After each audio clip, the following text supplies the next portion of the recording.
नमस्कार दोस्तों। आज आप सबसे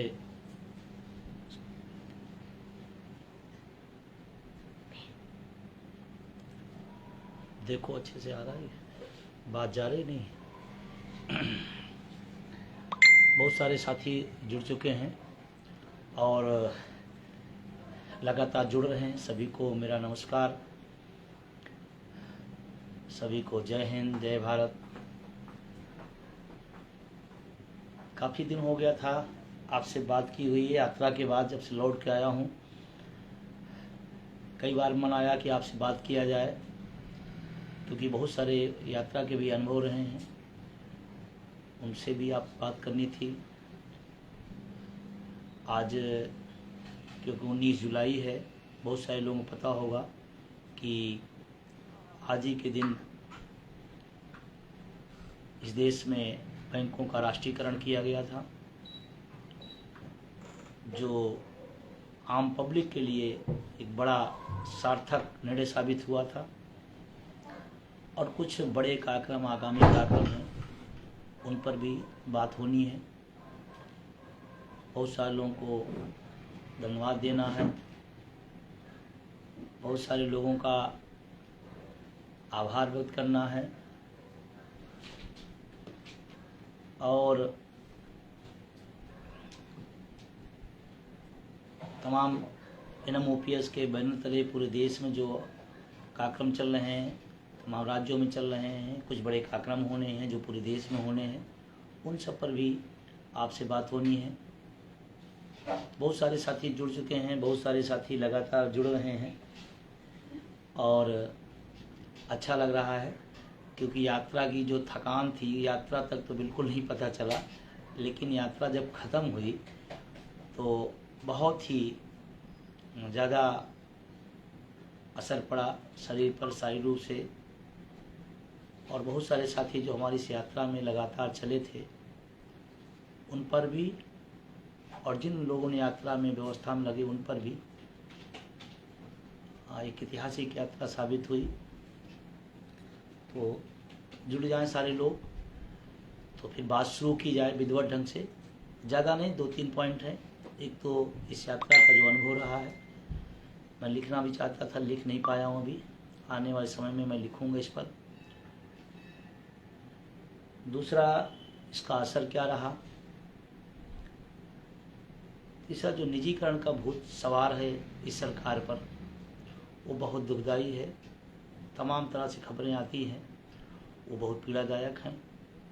उस पर थोड़ी सी बात, और सबसे महत्वपूर्ण बात जो होगी वो आगामी कार्यक्रम और 1 से 9 अगस्त तक जो सांसदों के घर पे है। दूसरा, जो दिल्ली की हमारी आपकी चढ़ाई है, उस पर बात होनी है। तो हमको लगता है काफ़ी साथी जुड़ चुके हैं, और मैं सबसे निवेदन करूंगा कि आप अपने कमेंट बॉक्स में अपने जो सुझाव या कोई विचार, आप उसे शेयर करें, या कौन सा पद छूट रहा है उस पर आप अपनी बात अपने कमेंट बॉक्स में डालेंगे, तो हमको लगता है ज़्यादा मेरे लिए सहूलियत होगी। चलिए शुरू करते हैं बात। सभी साथियों को मेरा नमस्कार। सबसे पहले तो तमाम राज्यों में प्राकृतिक आपदा जो बाढ़ के रूप में आई है, चाहे वो हिमाचल हो, चाहे उत्तराखंड हो, दिल्ली हो, या देश के तमाम भूभाग पर बाढ़ की जो चपेट में आए हैं, जो क्षति हुई है, वो बहुत पीड़ादायक है। बहुत देख करके उस तरह के दृश्य, जैसे बाढ़ में जिस तरह घर गाड़ियाँ बही हैं लोगों के। सोचो, आदमी अपनी पूरी ज़िंदगी की पूंजी लगा के घर खड़ा करता है, एक सामान्य आदमी, और एक झटके में अगर सब कुछ बह जाता है, तो मैं तो उनके साहस को धन्यवाद दूंगा कि वो किस हालात में ज़िंदा रहते हैं। ये बहुत बड़ी त्रासदी है। मैं प्रार्थना करता हूँ कि ऐसे लोगों को हिम्मत और संबल मिले, और सरकार थोड़ा इन चीज़ों पर क्षणिक नहीं बल्कि एक अस्थायी प्रोग्राम बनाए, क्योंकि ये जिन जगहों पे आती है हर बार आती है, शायद सरकारें उस पर बहुत ज़्यादा कोई लॉन्ग टर्म प्लान नहीं बना पाती हैं। इस पर सरकार को विचार करना चाहिए। बाढ़ क्षेत्र पहले से पता होते हैं, उनकी व्यवस्था और एक लंबी कार्य योजना बनाई जाए तो अच्छा रहेगा। जो जन क्षति होती है जन धन की, वो बहुत ही देश की नुकसान है, देश के लिए नुकसानदेह है। तो मैं ऐसे लोगों के प्रति सहानुभूति रखता हूँ और संगठन की तरफ से भी संवेदना व्यक्त करता हूँ जिनकी जन क्षति हुई है, क्योंकि ये जो हमारा आंदोलन है ये पूरे देश के लिए है और सबके लिए है, और बहुत सारे परिवार उसमें प्रभावित हुए हैं। बहुत सारे हमारे लोग भी उसमें काफ़ी सहयोग कर रहे हैं और करना भी चाहिए मानवीय दृष्टिकोण से, क्योंकि मानवता रहेगी, मानवीय संवेदना रहेंगी, तब भी सारी चीज़ें होंगी। यात्रा की बात करें, एनपीएस निजीकरण भारत छोड़ो यात्रा। सबसे पहले मेरे जो भी दर्शक हैं, जो भी सुन रहे हैं, मैं सभी को आभार और धन्यवाद व्यक्त करता हूं। उस यात्रा में प्रत्यक्ष अप्रत्यक्ष जिन लोगों ने मेहनत किया, जिन लोगों ने पसीना बहाया, जिन तमाम सहयोगी संगठनों ने इस यात्रा को सफल करने में अपना योगदान दिया, चाहे वो प्रदेश के हों चाहे देश के हों, मैं सबके आभार व्यक्त करता हूं। इस ऐतिहासिक और सफलतम यात्रा शिक्षक कर्मचारी इतिहास में कभी भी 18,000 किलोमीटर की यात्रा, इतनी 33 दिन की लंबी यात्रा हमारी जानकारी में तो कभी नहीं रहा है। और ये तो ऐतिहासिक डेट के माध्यम से भी थी और दूरी के माध्यम से थी, लेकिन उससे बड़ी जो चीज़ सबसे बड़ी थी, लोगों का जो उत्साह था और जो समर्पण भाव था, वो अपने आप में अद्भुत था। मैं इस बात को इसलिए कह रहा हूँ कि दिन के उजाले में संगठनों के पदाधिकारियों की बैठक बुलाई जाती है, लोग नहीं आते हैं। रात के अंधेरे में 12 बजे, 1 बजे, ढाई बजे पानी बरस रहा है, उसके बाद भी लोग डटे हुए हैं। ये एक संकेत है इस देश के लिए, देश के लोगों के लिए, कि अपने हक के लिए लोग जो है जाग गए हैं, रात के अंधेरे में भी जाग गए हैं। चाहे वो भागलपुर का हो, चाहे चंपारण की वो जगह रही हो, गांधी जी को मैं फिर से नमन करता हूँ। और मुझे बहुत अच्छा लगा कि मैं उनकी कर्मभूमि पर पहुँचा और हमारे साथी पहुँचे। चाहे भागलपुर की वो सभा हो, चाहे वो रात के समय हाईवे पर जो मात शक्तियाँ मिली रात के 12 बजे, चाहे छपरा का रेलवे स्टेशन रहा हो, 6 बजे टाइम दिया, 12 बजे रात पहुँचा, फिर भी लोग उपस्थित रहे। चाहे बलिया का वो बागी बलिया का जो स्वभाव था, उसने अपने कलेवर को दिखाया। फिर आप आगे बढ़ते हैं इस यात्रा को लेकर के, चाहे वो आपका बनारस का रेलवे का और तमाम सारे संगठनों का सहयोग रहा हो, वो प्रधानमंत्री के सरजमी पे इतना बड़ा जनसैलाब, दोपहर में जब 45 का टेम्परेचर हो, मोटरसाइकिल से जो जुलूस बनारस के अंदर घूमा, अद्वितीय है। मैं बनारस के तमाम साथियों को मैं धन्यवाद बधाई देता हूँ, सभी लोगों का। फिर वहाँ से कारवां आगे बढ़ता है, चाहे इलाहाबाद की चंद्रशेखर जी की मूर्ति हो, जो विशाल इलाहाबाद की धरती पर आया। आगे जो बढ़ते बढ़ते कारवां चाहे प्रतापगढ़ हो, सुल्तानपुर का वो लंबा रेला, रायबरेली के रात 12 बजे एक भी कुर्सियाँ खाली न रहना। लखनऊ जो नवाबों की नगरी बोली जाती है, किसी संगठन के लिए बहुत टफ होता है लखनऊ के कार्यक्रम को सफल करना, लेकिन 8 जून की जो लखनऊ और लखनऊ की टीम का जो जोरदार प्रदर्शन, सीतापुर वो विशाल मैदान, वो विशाल समूह, शाहजहांपुर रात 12 बजे, 12:30 बजे वहाँ पहुँचना, लोगों का इंतज़ार करना, बैठे रहना अपने मुद्दे के लिए, मुझे बहुत सुकून देता है कि लोग अब अपने हक के लिए जाग गए। फिर चाहे बरेली का वो पुल का नज़ारा, फिर चाहे आप उत्तराखंड जब पहुंचते हैं तो रुड़की प्रवेश के समय से लेकर के और विकास नगर जो अद्भुत है, एक ब्लॉक विकास नगर उत्तराखंड का, अद्भुत कार्यक्रम, बहुत अद्भुत। मैं वहाँ की टीम को स्पेशल बधाई देता हूँ। फिर वहाँ से निकल करके जब चाहे सहारनपुर आया हूँ, चाहे आप इस दौर में अलीगढ़ हो,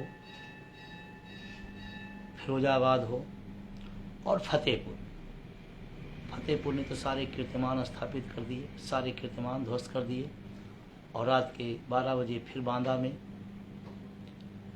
फिर आप मध्य प्रदेश के जब चौखट पर जाते हैं, वहाँ की जो उत्साह और उमंग लोगों का, और उसमें जबलपुर का जो मशाल जुलूस, मैं ऑर्डिनेंस के साथियों को, रेलवे के साथियों को और जबलपुर के NMOPS की पूरी टीम को, रात के 10 बजे मशाल जुलूस, इतना विशाल मशाल जुलूस, अनुशासन में मशाल जुलूस, ये OPS की मशाल जल्दी,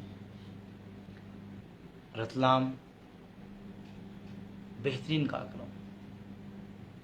फिर आप मध्य प्रदेश के तमाम जगहों पर पहुंचते पहुंचते जो लास्ट में खरगोन के लोगों को NMOPS परिवार की तरफ से मैं स्पेशल बधाई देता हूं। जो सम्मान, जो स्नेह, जो उन्होंने अपनी क्षमता, कार्य क्षमता दिखाई, अद्वितीय है।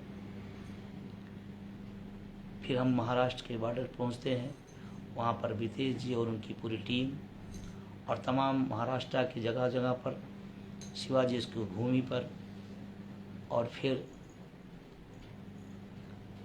वो खंडवा का 2:30 बजे का, तो मध्य प्रदेश में ही है, खंडवा 2:30 बजे रात में पानी बरस रहा था। रात के अंधेरे में बच्चे और महिलाएं भी इस यात्रा में शामिल थी। समय दिया गया था 7 बजे, रात के 2:30 बजे पहुंचा हूं। मुझे तो इस घटना देखकर ऐसा लगता है शायद आज़ादी की लड़ाई जब लड़ी जा रही थी तो ऐसे लोग दीवाने हुए होंगे जैसे आप सब ने दिखाया। फिर वो महाराष्ट्र की जो व्यवस्था, मैनेजमेंट, टाइम पर कार्यक्रम, जब और जगह में फैल रहा टाइम में, लेकिन महाराष्ट्र में टाइम का बहुत ही सही समय पर पहुंचना, सारे कार्यक्रम व्यवस्थित हुआ। और नासिक का जो समापन हुआ, आदुती कार्यक्रम, जिन क्षेत्रों में पहुंची है यात्रा, वहाँ के भी साथियों को, जिन लोगों नहीं पहुंच पाए किसी कारण पर, उनका भी धन्यवाद देता हूं। और इस यात्रा का मेरा अनुभव रहा जो मेरे लिए बहुत प्रेरणा स्रोत रहा। जिस तरह के स्नेह प्यार लोगों का मिला है इस संगठन को, इस आंदोलन को, हम समझते हैं आज़ाद भारत में इतना समर्पण, इतना स्नेह शायद ही किसी आंदोलन को मिला। और लोग दिल से थे। यहाँ कोई सांसद, विधायक, मुख्यमंत्री नहीं थे कि कोई नाली के लिए आया है, सड़क के लिए आया है, नल के लिए आया है, ट्रांसफार्मर के लिए आया है। सब लोग स्वतः अपने से आए थे, कोई किराए पर नहीं लाया गया। ये अपने आप में बहुत बड़ी बात है। और हाँ, ये साथ दुर्भाग्य है, मैं इसको बिल्कुल कहूँगा, इस देश की मीडिया का जो नज़रिया है वो बहुत बदला हुआ है। ये हम सब के लिए, इस लोकतंत्र के लिए दुर्भाग्यपूर्ण है। मीडिया का काम होता है जनता की आवाज़ को आगे बढ़ाना, जनता की समस्याओं को सरकार तक पहुंचाना। शायद इस यात्रा को खासकर इलेक्ट्रॉनिक मीडिया ने जिस तरह से नज़रअंदाज किया वो इस लोकतंत्र के लिए बहुत खतरा है। ऐसे मीडिया के साथी हमारे, कहना नहीं चाहिए लेकिन बहुत दुखद रहा। ऐसी खबरें दिखाई जाती हैं जिनका कोई मतलब नहीं, न किसी सरोकार से मतलब है। लेकिन इतनी बड़ी इतनी ऐतिहासिक यात्रा, मुद्दों पर आधारित यात्रा, जाति, धर्म, भाषा, क्षेत्र की वो परिभाषा सब भूल करके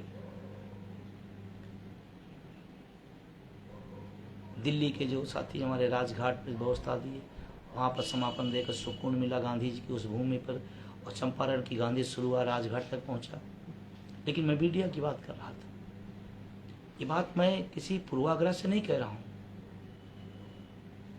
शायद बहुत छोटे छोटे खबरें ऐसे दिखाई जाती हैं जैसे देश की बहुत बड़ी खबर हो। ऐसे इलेक्ट्रॉनिक मीडिया में मेन थीम मिलाया जाता है जैसे लगता बहुत बड़ी खबर है।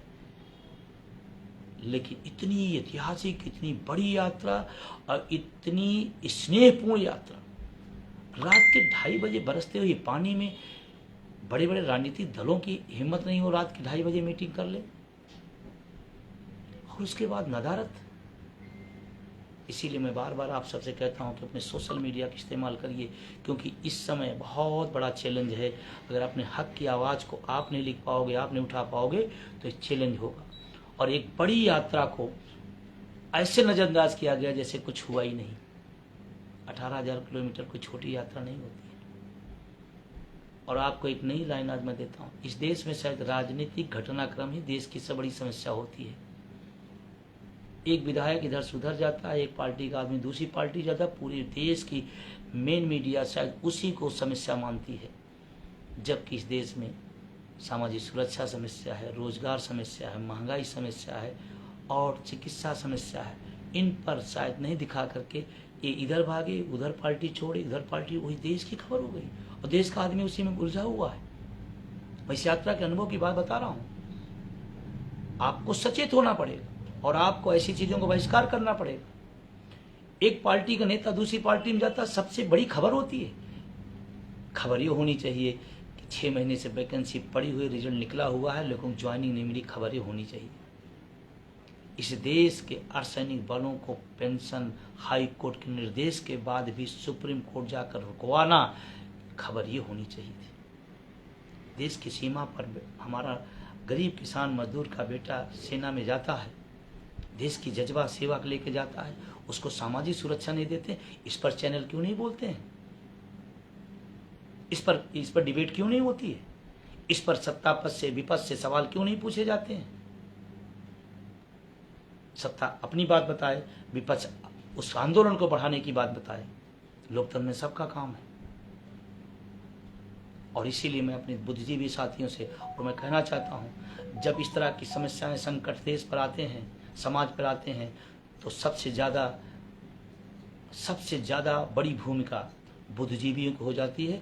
उससे ज़्यादा बुद्धिजीवी के साथ जो रोजगार परक हैं, नौकरियों में हैं, उनकी सबसे बड़ी होती है, क्योंकि भूखे पेट में विचार नहीं आता, ये ध्यान रखना है।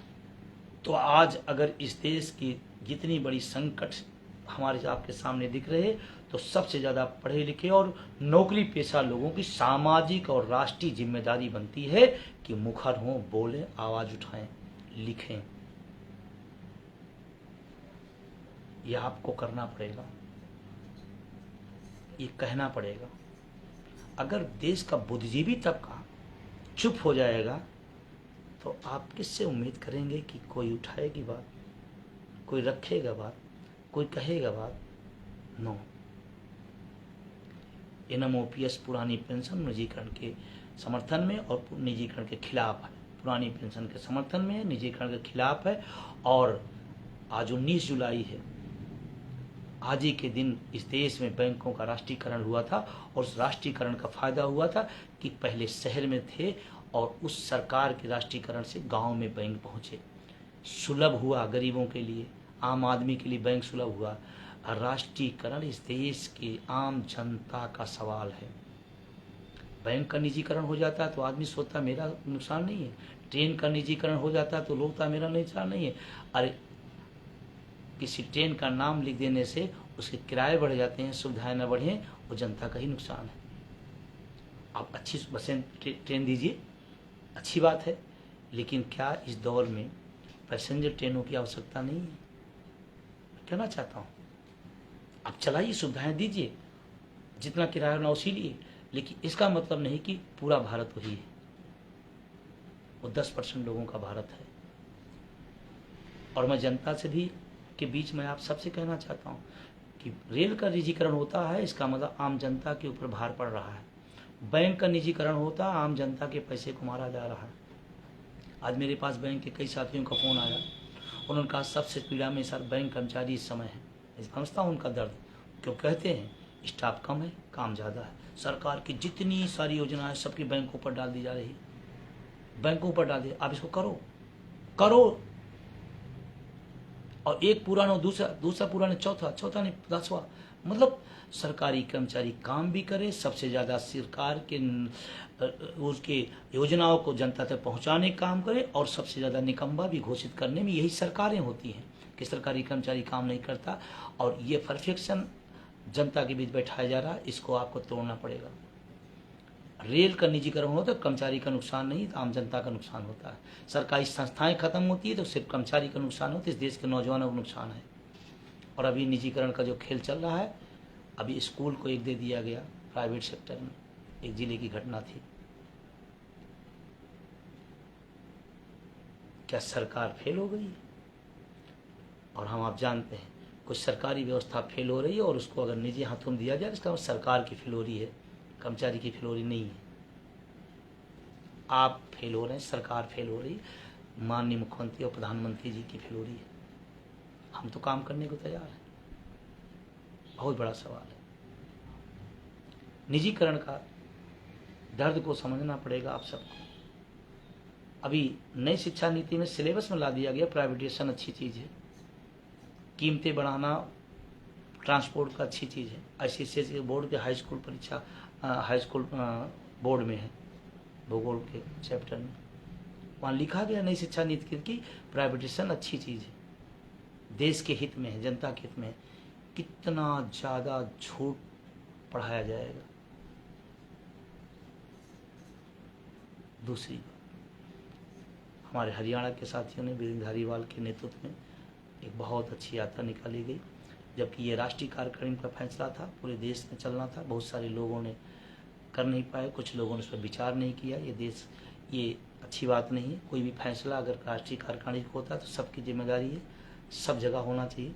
जैसे अभी हमारे महासचिव के नेतृत्व में तेलंगाना में बहुत अच्छी यात्रा चल रही है। मैं पूरी टीम को, महासचिव सहित पूरी टीम को धन्यवाद देना चाहता हूँ और मैं साथियों से अपील करना चाहता हूँ, जब भी NMOPS का कोई कार्यक्रम लगे, आप तमाम चीज़ों को पीछे छोड़ करके उस कार्यक्रम को सफल बनाएं, क्योंकि सच यही है कि इस देश में एक अखिल भारतीय बैनर है जो पुरानी पेंशन की लड़ाई पूरी शिद्दत ईमानदारी से लड़ रहा है। ये बात मैं नहीं कर रहा हूँ। यात्रा के बीच में हजारों संगठनों के पदाधिकारी जो दूसरे संगठनों के थे वो मुझसे आके बात कहे कि सच है, लड़ाई अगर कोई लड़ रहा है तो आपके सारथी लोग और आपका संगठन लड़ रहा है। ये मेरे सुन करके बहुत फख्र की बात हुई, बड़ा अच्छा महसूस हुआ। संगठन के दूसरे पदाधिकारी हैं, लेकिन सच कहे कि मेरा संगठन भी नहीं लड़ रहा जिस शिद्दत से आप सब लड़ रहे हो। ये बहुत बड़ी बात है, संगठन की उपलब्धि है, बहुत बड़ी उपलब्धि है कि लोगों के अंदर इतना विश्वास है कि दूसरे संगठन के पदाधिकारी कह रहा मेरा संगठन इतना अच्छा नहीं लड़ रहा, इतना अच्छा आप लड़ रहे हो और सच्ची लड़ाई यही लड़ रहे हैं। इतना तक कहना, हम पूरे अपने, चाहे अटेवा हो चाहे NMOPS हो, तमाम हमारे सहयोगी संगठन हो, मैं सबके लिए गर्व की बात है। तो मैं आप सबसे कहना चाहता हूं कि आप सब जिम्मेदार व्यक्ति हैं, अपनी जिम्मेदारियों को महसूस करें। जिम्मेदारी अगर मिली है तो उसको निभाएं। इस आंदोलन में अपनी भूमिका खिलवाड़ के रूप में लाएं। और मैं पूरे देश के तमाम शिक्षक कर्मचारी संगठन में सबका नाम ले पाऊंगा, किसी को लूंगा किसी को नहीं लूंगा तो गड़बड़ हो जाएगा। मैं देश के तमाम शिक्षक कर्मचारी संगठनों से विनम्र अपील करता हूं कि इस बड़ी लड़ाई में आप सारी बात पीछे छोड़ें और इस आंदोलन में NMOPS का आप साथ दें। 1 से 9 अगस्त तक सांसदों के घर पर घंटी बजाओ अभियान है। इसमें आप गुटों की, पदों की और संगठनों की सीमाएं तोड़ें और खास करके NPS वाले समझें। बहुत सारे हमारे NPS वाले कहते हैं मैं उस संगठन का पदाधिकारी इसलिए नहीं आया। ऐसे भी कुछ लोग मिले, आना चाहता हूं लेकिन संगठन, यार संगठन किस लिए है? आपके हितों के लिए है। और आपके हितों की अगर सुरक्षा वहां नहीं हो पा रही तो जो लड़ रहा है उसके साथ खड़े हो जाओ। पेंशन आपको चाहिए और आप इतने लाचार और मजबूर हो गए कि संगठन नहीं कह रहे इसलिए नहीं आ रहे। हद हो गई यार। आपको तो मजबूर संगठन को करना चाहिए कि मेरी हक की लड़ाई है, मैं आपके साथ खड़ा हूं, आपके साथ संगठन में रहता हूं, आप इस संगठन का साथ दीजिए और ईमानदारी लड़ाई तो आपको साथ खड़ा होना चाहिए। आप संगठन को मजबूर करें, संगठन से मजबूर ना हो। और अगर संगठन से आप मजबूर हो गए तो फिर पेंशन जैसी चीज को आप भूल जाओ। जब आप इतनी बड़ी चीज को एक मजबूरी में आप खुद नहीं शामिल हो पा रहे हो तो ऐसे संगठन में रहने की क्या आवश्यकता है। जिन संगठनों ने सहयोग किया है, खुले मन से किया है, मैं उनका सबका आभार व्यक्त करता हूं। और फिर मैं खुली अपील कर रहा हूं 1 से 9 अगस्त तक NMOPS की तरफ से, राष्ट्रीय कार्यकारिणी की तरफ से एक पूरे देश में घोषित किया गया है। और चाहे सत्ता हो चाहे विपक्ष हो, सबको आपके यहाँ जाना है, सबके यहाँ घंटी बजाना है। उनको सूचना पहले से आप दे दें, सूचना आप पहले से दिए रहें। 1 से 9 अगस्त के बीच जब भी वो समय देते हैं आप जाइए। और आपके जिले में जितने भी सांसद हैं, चाहे वो लोकसभा के हों चाहे राज्यसभा के हों, और ख़ास करके जहाँ जल्दी चुनाव होने वाला है वो अपने विधायकों को भी पकड़ें। यहाँ तो लोकसभा का चुनाव है इसलिए सांसदों को कहा गया है राष्ट्रीय कार्यकारिणी, लेकिन मेरी ऐसा कर रहा है कि जहाँ पर विधानसभा चुनाव जल्दी होने वाले हैं उस सांसदों को भी पकड़े, अपने अपने क्षेत्र के विधायकों को भी पकड़े, उनके यहाँ भी घंटी बजाओ अभियान का कार्यक्रम चलाएं। इससे शायद वो आपकी बात को अपनी पार्टी में अच्छे ढंग से रखेंगे।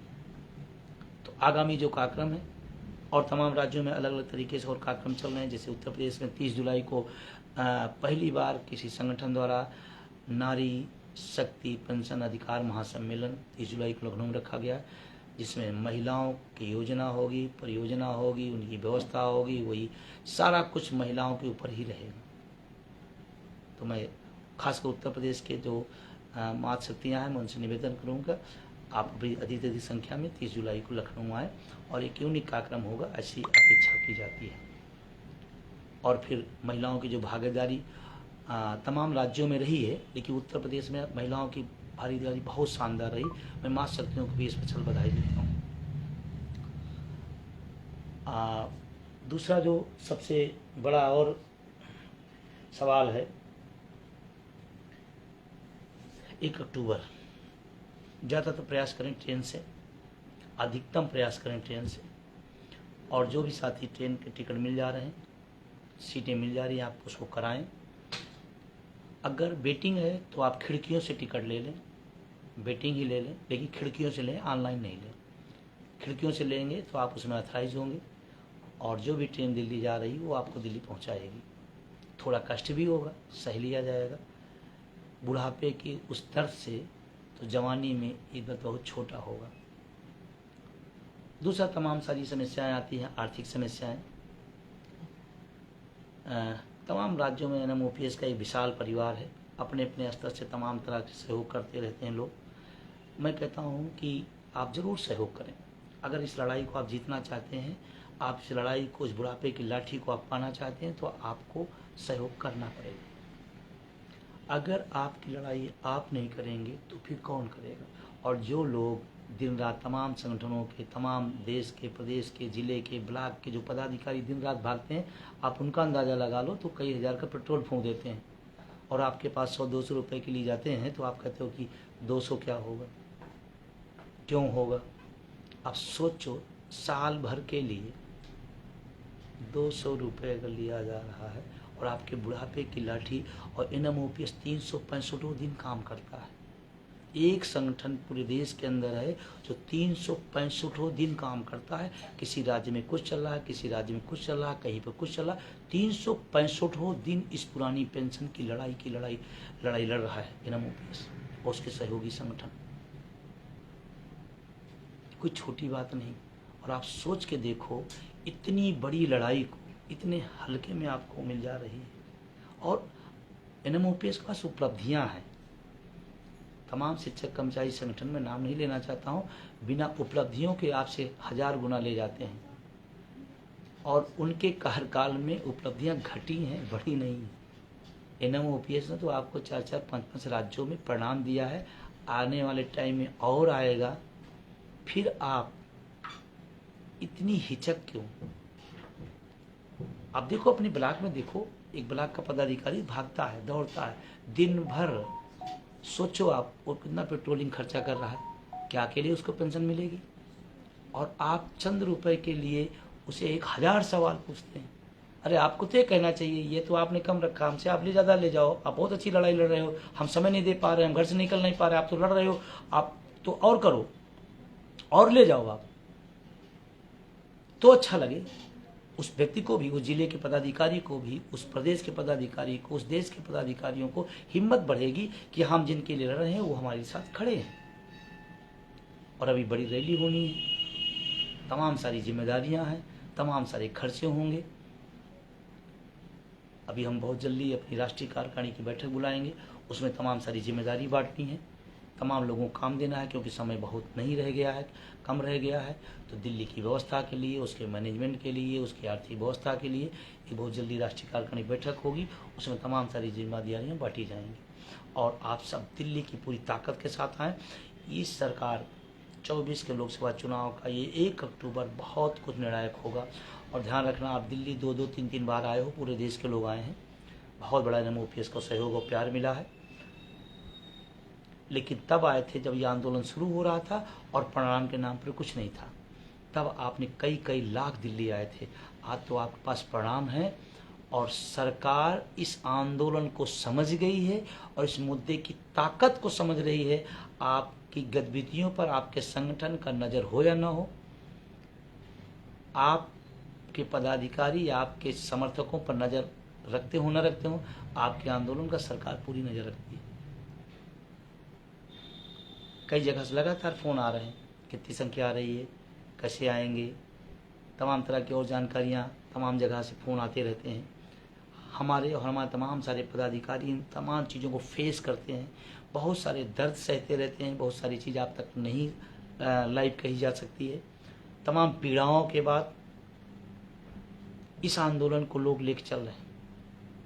और जिन राज्यों में पेंशन बहाल हो गई है, मैं तमाम खुली बात कह रहा हूँ, आपकी जिम्मेदारी दोहरी हो गई है। कल आप कहते थे संघर्ष करो, हम तुम्हारे साथ हैं। आज अगर आपको पेंशन मिल गई, खुशी की बात, बधाई की बात है, लेकिन इस संघर्ष में आप साथ खड़े होइए। दोहरी जिम्मेदारी आप पर है। ये दिखाने का और बताने का टाइम है कि नहीं, हमारा मुद्दा तब भी था और हमारा मुद्दा तब तक रहेगा जब तक इस देश के प्रत्येक लोगों को पेंशन नहीं मिल जाती है। तब तक इस आंदोलन में आपको साथ रहना है। और आपका तो मुद्दा भी एक बड़ा है, आपके राज्यों की समस्या है, जो पैसे वापस नहीं करी केंद्र सरकार। आप पूरी ताकत के साथ आइए। दिल्ली में ये विषय इसी आंदोलन का अंग है और इसी बैनर का अंग है कि पैसा क्यों नहीं वापस करा जा रहा है। तो उसके दबाव के लिए भी 1 अक्टूबर को आपको दिल्ली आना होगा। तो केंद्र सरकार को माथे में पल पड़ेगा कि नहीं, पेंशन तो राज्यों में बहाल हो गई, लेकिन हमारा जो पैसा आपके माध्यम से, आपकी रुकावट की वजह से मामला फंसा हुआ है, उसको दो, नहीं तो हम दिल्ली घेरेंगे। ये तमाम राज्यों की जो पेंशन बहाली हो गई उनके लिए एक संदेश है। और खासकर उस राज्यों में जब आप राज्यों को पेंशन मिल गई, उस राज्य के आंदोलन में तमाम हमारे केंद्रीय कर्मचारी भी आपके साथ कदम से कदम मिला के चले हैं।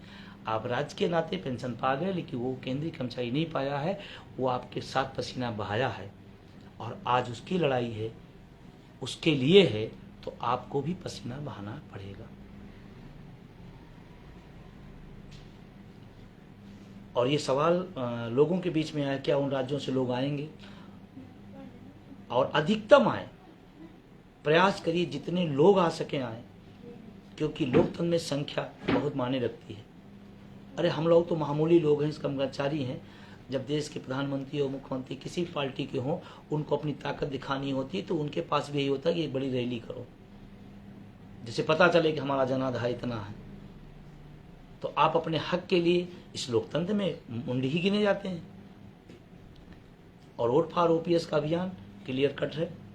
जो हमारी बात करेगा हम उसकी बात करेंगे, जो हमारा विरोध, बुढ़ापे की लाठी का विरोध करेगा, हम डंकी की चोट पर विरोध करेंगे।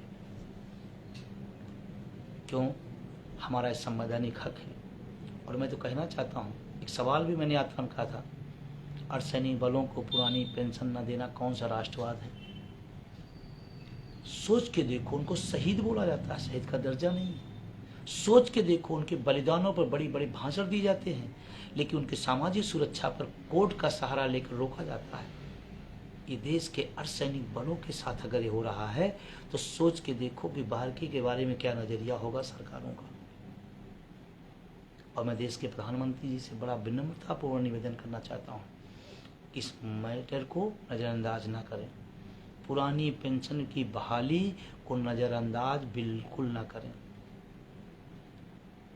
नहीं तो आप ही की पार्टी के कई मुख्यमंत्री भूतपूर्व मुख्यमंत्री हुए हैं। और लोकतंत्र में जनता, आप भाषण देते हैं, जनता से बड़ा कोई नहीं। हम भी इसी देश के नागरिक हैं, हम इसी देश के वोटर हैं। हम कर्मचारी बाद में हैं, वोटर और नागरिक और वोटर पहले हैं। और कुछ लोगों ने एक बार हमसे पूछा कि भाई शिक्षक कर्मचारी की लड़ाई है, इसमें बाकी लोगों की क्या ज़रूरत है? क्यों नहीं ज़रूरत है? हम किसान के बेटे हैं। अगर मेरे हक पर मारा जाता तो मेरा किसान पिता भी मेरे साथ आएगा। हमारे भाई को नौकरियां ख़त्म की जा रही हैं, संविदा आउटसोर्सिंग के माया का जाल में फंसाया जा रहा है। तो हम क्यों नहीं खड़े होंगे? बिल्कुल खड़े होंगे। तो ये जो आंदोलन है, ये सिर्फ शिक्षक कर्मचारी का आंदोलन नहीं, इस बात को समझिए, सारे लोग समझिए।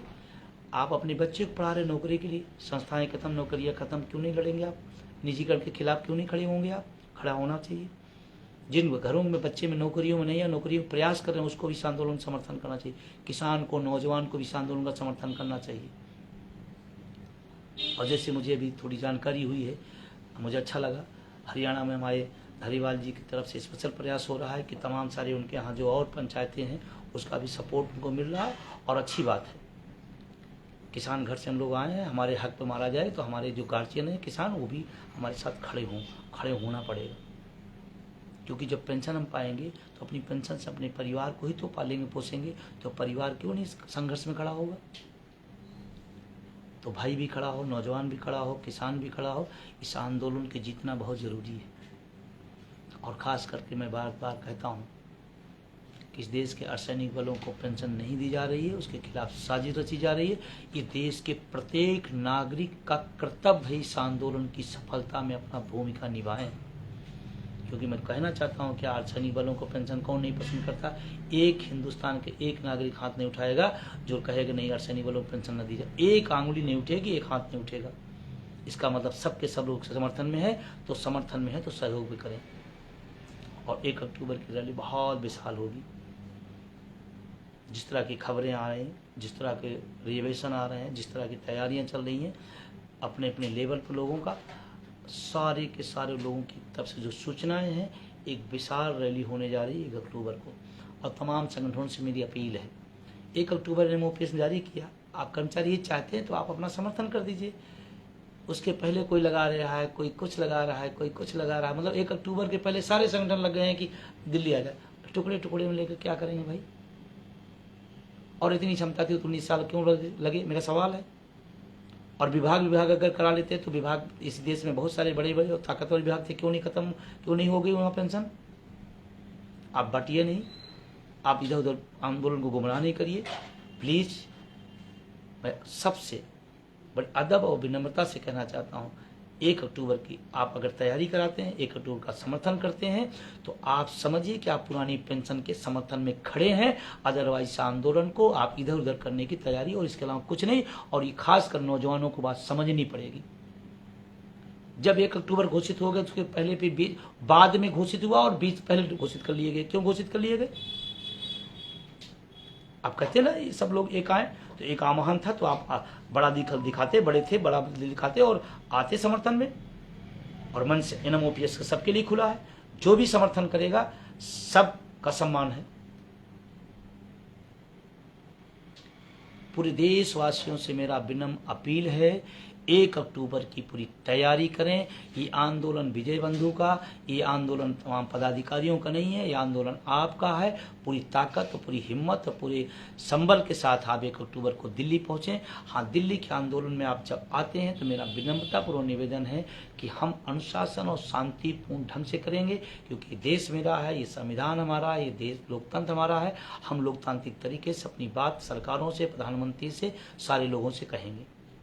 और प्रशासन से कहना चाहते हैं कि आप अनावश्यक अवरोध न पैदा करें, शांतिपूर्ण ढंग से हम अपनी बात कहना चाहते हैं, आना चाहते हैं, शांतिपूर्ण से अपनी बात कहेंगे। क्या तमाम बड़े बड़े आंदोलन, बड़ी बड़ी रैलियां, लाखों की रैलियां हम लोगों ने किया, हम लोग तरफ अपनी तरफ शांतिपूर्ण रहा। तो मेरा निवेदन है, हाँ, तमाम पुलिस के लोगों का फ़ोन आता है, पुलिस के साथियों का, कि सर वर्दी का मामला है, नहीं तो मैं भी आपके आंदोलन में कूद जाता।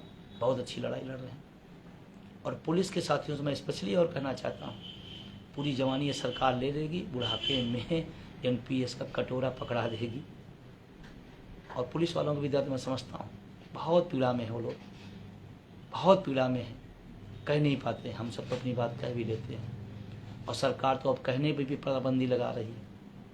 अभी एक सूचना जैसे निकली थी कि रिटायर आदमी सरकार के खिलाफ कोई बात न बोले, नहीं तो पेंशन रोक दी जाएगी, कम कर दी जाएगी।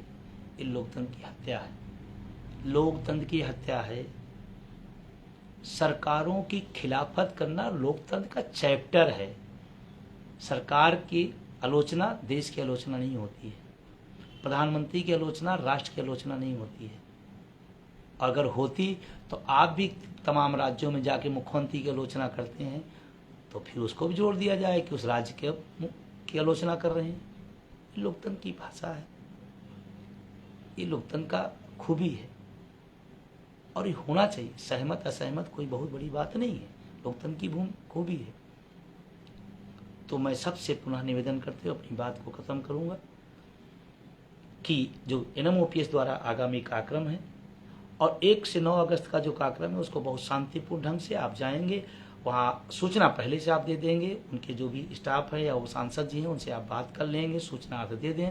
उसके बाद वहाँ एक ज्ञापन दिया जाएगा, ज्ञापन में आप पुरानी पेंशन की बहाली और निजीकरण की समाप्ति की बात रखेंगे और उनसे कहेंगे अपनी पार्टी और अपने दल में बात उठाएं, सरकार में है तो सरकार में उठाएं और उनसे एक पत्र, चाहे संसद चाहे सत्ता पक्ष को चाहे विपक्ष के, आप वहीं तत्काल उनसे निवेदन करें कि सर आप अपनी पार्टी के नेता को अपनी सरकार को एक पत्र लिखें और सारे सांसदों से एक पत्र लिखवाएं फिर से पुनः कि अपने पक्ष में। और ध्यान रखना है, घंटी बजाओ अभियान है, 24 का लोकसभा चुनाव है। आज हम घंटी बजाने आए हैं आपके द्वार पर, याचना करने आए हैं।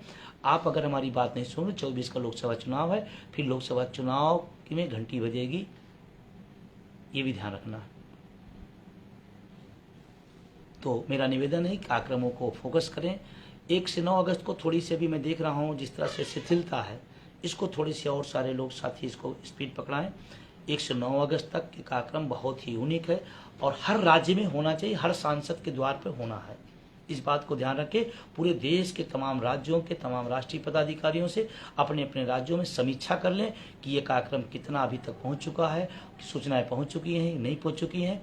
व्यापक रूप से इसको करें, इसका बहुत बड़ा असर जाएगा। मैं कह रहा हूँ अगर 1 से 9 अगस्त तक आपने इस कार्यक्रम किया तो हर राजनीतिक दल के बीच में उसी दिन चर्चा शुरू होगी कि पुरानी पेंशन इस देश का सबसे प्रमुख मुद्दा 2024 का होने जा रहा है। और विश्वास बनाए रखें।